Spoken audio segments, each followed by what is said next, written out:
This has worked well for me.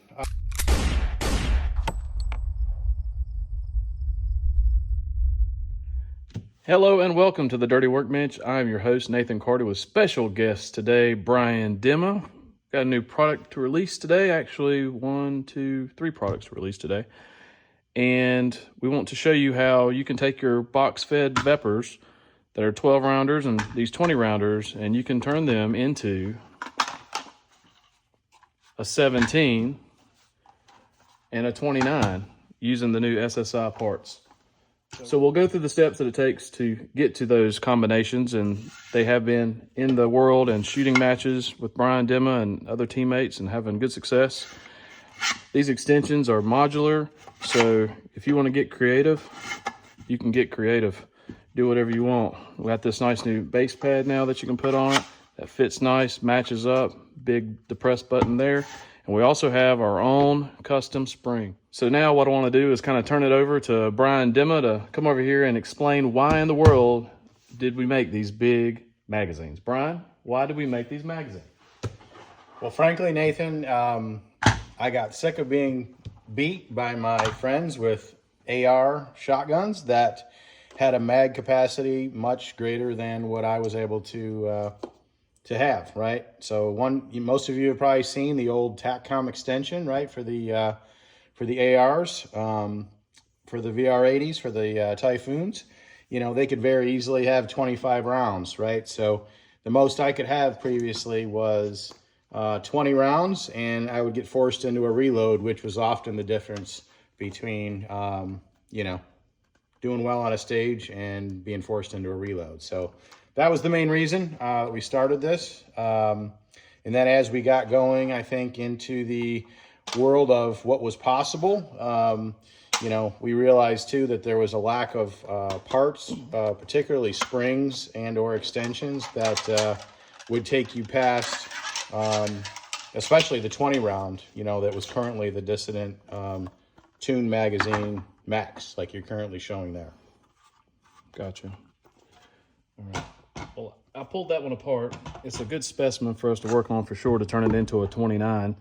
There is something very important though, right, that you have to do these magazines so they'll work, because I know we put some taper into the design of the extension, but if you don't do this custom work to the box itself or the mag itself, the follower will go to the bottom, but it won't find its way up to the top. So let's go through this whole mag tuning ordeal and see what we got to do to make these things run reliably. I know Brian has a cool technique to make sure everything's going to be really nice and easy and run smooth, and that's probably the follower itself, right, Brian? How it needs to slide through?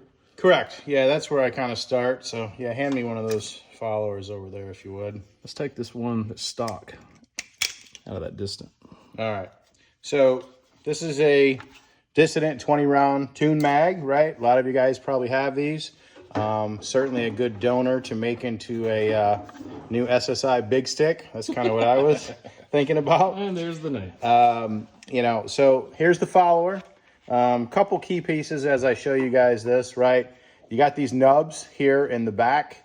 You want to be really careful to not give those too much love, right? We're going to be doing a little sanding, right? If you have a follower that's a little sticky, this thing should be extremely easy to kind of go up and down the tube without any spring pressure. So, you know, I'll give you an example. I'm going to drop this thing in, make sure you get it orientated, and it just stuck a little bit, okay? So the goal is on this is to, do you have the other one there? The tuned one already?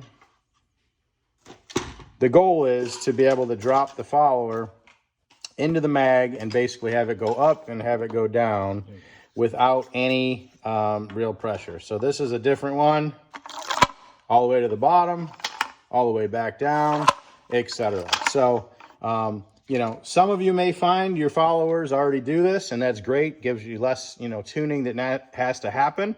Other ones, you definitely might need to give it some love. So, you know, basically right along the edges, and absolutely on the front and rear face of these, you can see here, like this one's got a pretty good rub line where it's been rubbing on the magazine. So I'm going to do a little bit of sanding on this one and show you just real quick. This is the one that wouldn't go free, and then we'll give it a little bit of sanding and then see if we can't get it to go back from there.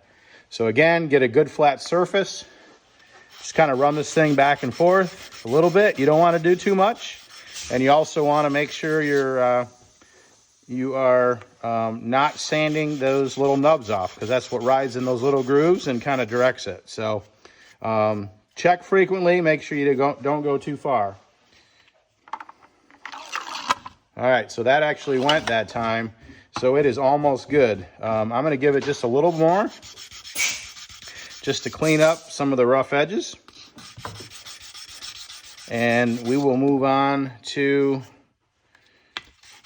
the chamfering of the bottom of the mag.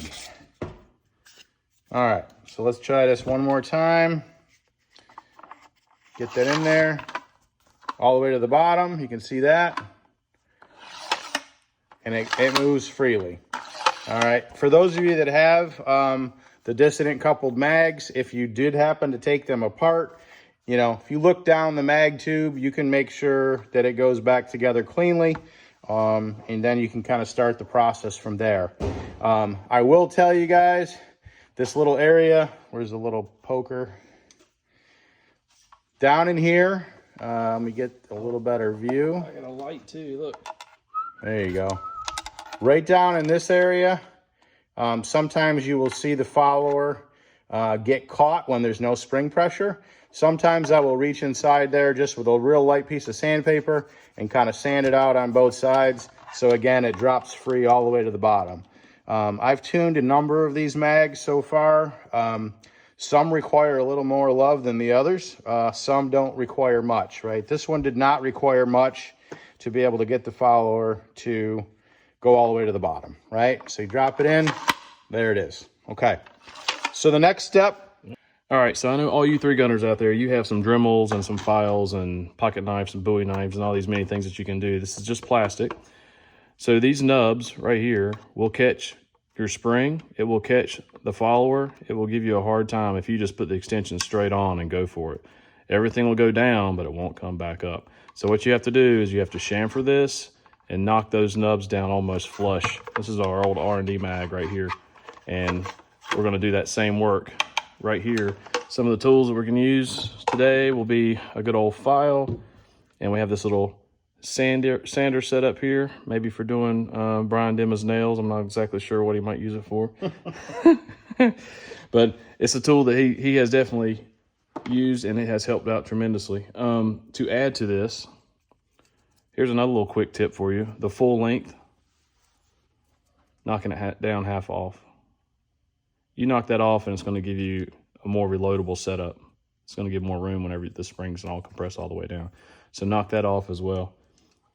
So you can see, I think you can see, if you don't knock those things off, you know, like Nathan said, you're going to load this mag. It's going to load fine. Everything's going to go to the bottom, and it's going to stay there and catch. And that is what we're trying to avoid. So I'm going to get to work on this one, and we'll be right back, and we'll assemble this new mag and kind of show you, you know, kind of what to do with it, and we'll go from there. See you in a minute.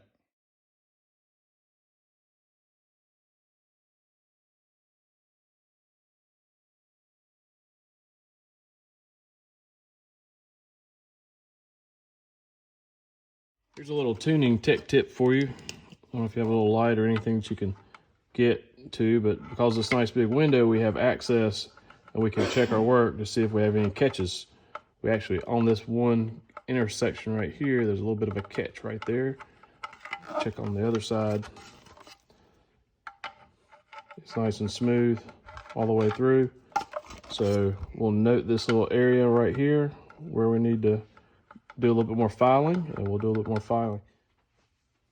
All right, guys, we're going to build this 29 round mag, starting with the tuned dissident 20 rounder that many of you guys probably have, but always wanted a little bit more. So here's the chance to get that. So guys, this is our 1.5 spring option. This is what is required to run the 29 rounder.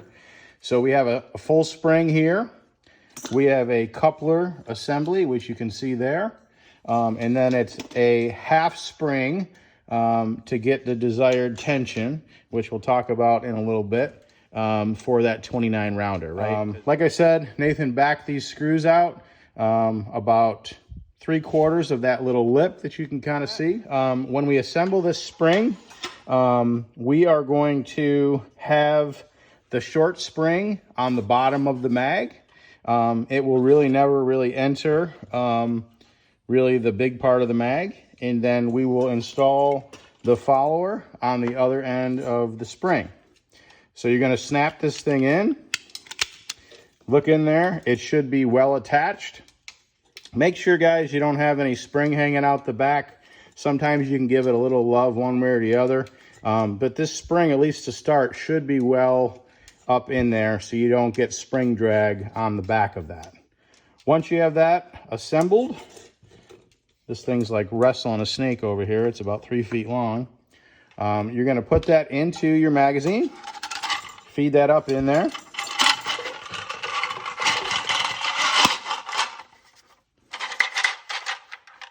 You're going to get the base.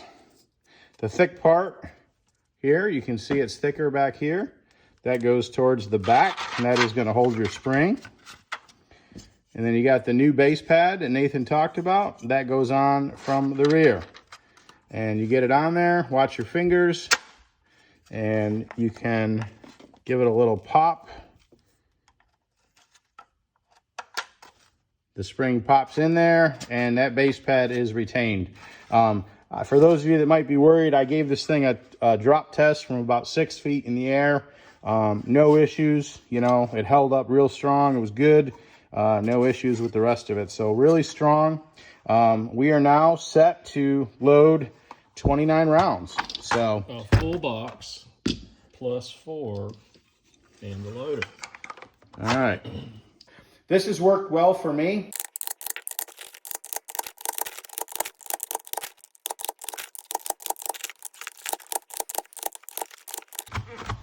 All right, that is 29, and you can see we've got about a half a shell reprieve. It is loadable at 29. Those of you that have loaded these before, you can also see the relief. The shell's still sticking up in a forward angle. That's really what's required of this thing to run good in your dissident. You know, the key is when you're using the loader, you know, make sure you keep sliding the shells all the way to the rear so they stack up properly. You can see here what we've got. You know, the follower's down here. And we've got, normally I usually mark mine, usually like 25, 27. Oh, just like that. I usually mark mine just so I have a reference point. You know, a lot of times too, guys, I run this mag and I don't necessarily even load it full, you know. You don't necessarily need 29 rounds. You know, say, you know, I think about when I used to run the 20 rounder. You know, you'd have 19 pieces of steel sitting out there that you wanted to engage, and you're hoping and praying you don't need one extra shot or more to run empty because you don't want to do the dreaded standing reload. You know, a lot of times I'll take this 29 rounder and, you know, I might load it up to 24, 25, whatever the case may be. So you don't necessarily have to run it, you know, full, but it gives you the benefit to, you know, customize your load like you want. Here, Brian, show us the quick check. So after you're done with that, the way to check your work, and you don't have to go shoot 100 rounds to figure this out, right? You can kind of do it manually, and I suggest you do it manually. So here you can see kind of the window. You can see the last shell, right? This is a 17 rounder, so I know that that's where that index is. Really where you're going to want to check this is you're going to want to shuck a couple shells off the top and kind of watch the follower as it goes through the window. So we'll take one out, right? It came up, and another, it came up again, and another, and another, and it's completely through, probably up in this range right now. So if you do not have the hole chamfered properly, like Nathan showed you, that follower will stick. And as you're shucking shells off the top, you will be able to see that. So you don't have to go out and fire a ton of rounds. That's one way to check it. You know, load the thing up several times, shuck them off the top, make sure it works smooth, and then, you know, you should be good to go. Get them right on out of there and run it. All right, guys, couple of things specific to the mag. I did want to mention too, we've got the new AK ULA grip for the AKs. Real nice option for those of you looking for something other than the standard grip. Nice stipple design, got some finger wells in there.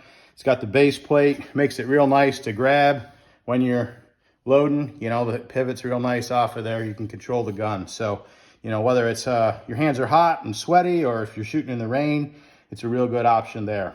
All right, so back to the mag. I know we probably all have different ways we load these guns. You know, some probably load it in there, rack it. Other ones do it from an open bolt. I normally load this thing from an open bolt. I will insert the mag, and you certainly can just drop that, and it goes right into battery. You know, we talked a little bit about having adequate spring pressure, you know, to run this, and this spring setup definitely does. I do want to touch a little bit on the gas setting. That's something that, you know, these guns can be kind of finicky with.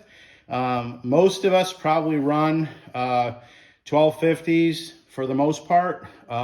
What I found, my experience, I'm running this on the low setting, which is obviously intended to give the most gas, right? The plug's bottomed out for those shells. We're not usually running it on the high velocity setting. So this has worked well for me. You know, you got to kind of test and make sure your shell setup is adequate and given enough gas pressure. The other thing I'll mention too is the recoil springs. I did a little messing around with that a little bit, tried some lighter ones. With the extra spring pressure, especially on the big stick, I found that the 18-pound springs that are just 2011 springs work the best. To be able, you got to have enough force to overcome what's coming up to make sure it's going forward. So that's my recommendation. You know, your mileage may vary depending on different shell setups, but just know that that's an option. You just got to have enough spring to kind of push it forward. So good luck. I think you'll find this product works really well, and you know, it's quite a game changer. You know, 29 rounds with no reload. So hope to see you out there, and let us know if you have any questions.